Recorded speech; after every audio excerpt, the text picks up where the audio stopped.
বিশেষ বোলিংয়ের রেকর্ড ভাঙলেন মোস্তাফিজ। বিস্তারিত জানতে ভিডিওটি না টেনে সম্পূর্ণ দেখুন। যুক্তরাষ্ট্রের বিপক্ষে সিরিজের প্রথম 2 ম্যাচে টানা হেরেছিল বাংলাদেশ। তুলনামূলক ক্ষব্র শক্তির দলের বিপক্ষে টানা হারের পর ব্যাপক সমালোচনা শুনতে হয়েছে টাইগারদের। তবে সিরিজের শেষ ম্যাচে এসে ঘুরে দাঁড়ায় নাজমুল হোসেন শান্তর দল, যেখানে বড় অবদান মোস্তাফিজুর রহমানের। সিরিজের তৃতীয় ও শেষ টি-20তে মোস্তাফিজ একাই শিকার করেছেন 6 উইকেট। বাহাতে এই পেসার পেরিভিউতে রীতিমতো আগুন ঝরিয়েছেন। 4 ওভারে খরচ করেছেন মাত্র 10 রান, যেটা টি-20তে তার ক্যারিয়ার সেরা বোলিং ফিগার।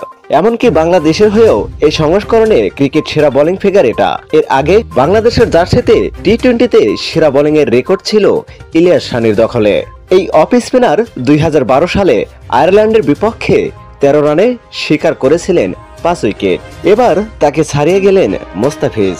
আন্তর্জাতিক টি-20 ইতিহাসে আইসিসি পূর্ণ সদস্যের দেশগুলোর মধ্যে মোস্তাফিজের এই বোলিং ফিগার তৃতীয় সেরা। তার আগে আছে শুধু লঙ্কান রহস্য স্পিনার অজান্তা মেন্ডিস ও ভারতীয় পেসার দীপক চাহার। আর সব দেশ মিলিয়ে মোস্তাফিজের এই বোলিং ফিগার সেরার তালিকায় 7 নম্বরে। তো প্রিয় দর্শক, মোস্তাফিজের এমন রেকর্ড গড়ায় আপনাদের কেমন লাগছে তা জানিয়ে দিন আমাদের ভিডিওর কমেন্ট বক্সে।